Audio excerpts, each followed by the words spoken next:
ଆସନ୍ତୁ ଆଜି ପାଇଲଟଙ୍କ ଝିଅ କାହାଣୀରୁ ମିଳୁଥିବା ଅଟଳ ବିଶ୍ୱାସ ବିଷୟରେ କିଛି କଥା ହେବା। ଏହି କାହାଣୀଟି ଆସିଛି ମିସ୍ କ୍ରିଷ୍ଣାଙ୍କ ପ୍ରେରଣା ବହିରୁ।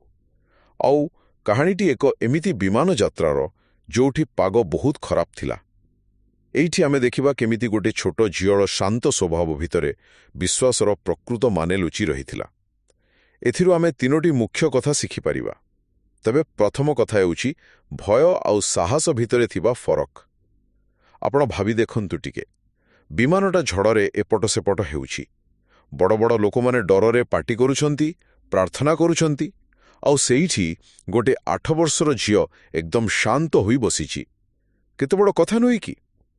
ଦ୍ୱିତୀୟରେ, ଆପଣ ଭାବୁଥିବେ ସେ ଝିଅଟି ଏତେ ଶାନ୍ତ ଥିଲା କେମିତି? ଆଚ୍ଛା, ଯେତେବେଳେ ତାକୁ ପଚରାଗଲା, ସେ ବହୁତ ସରଳ ଭାବରେ କହିଲା, ମୋ ବାପା ତ ପାଇଲଟ ଅଛନ୍ତି, ସେ ମୋତେ ଘରକୁ ନେଇଯିବେ। ଦେଖିଲେ, ତାର ଭରସା ପରିସ୍ଥିତି ଉପରେ ନଥିଲା, ବରଂ ଯିଏ ସବୁକିଛି ସମ୍ଭାଳୁଥିଲା ତା ଉପରେ ଥିଲା।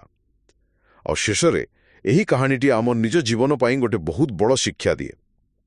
ଏହା ଆମକୁ ମନେ ପକାଇ ଦିଏ ଯେ ଆମ ଜୀବନର ଝଡ଼ବତାସ ଭିତରେ ଶାନ୍ତି କେବେ ବି ବାହାର ପରିସ୍ଥିତିରୁ ଆସେ ନାହିଁ, ବରଂ ଆମ ଜୀବନର ପାଇଲଟ କିଏ, ତାଙ୍କ ଉପରେ ଆମର କେତେ ଭରସା ଅଛି, ସେଇଠୁ ହିଁ ଆସେ। ତେଣୁ ମନେ ରଖିବେ, ପ୍ରକୃତ ବିଶ୍ୱାସର ଅର୍ଥ ପରିସ୍ଥିତିକୁ ଦେଖିବା ନୁହେଁ, ବରଂ ଆମ ଜୀବନର ପାଇଲଟକୁ ଜାଣିବା।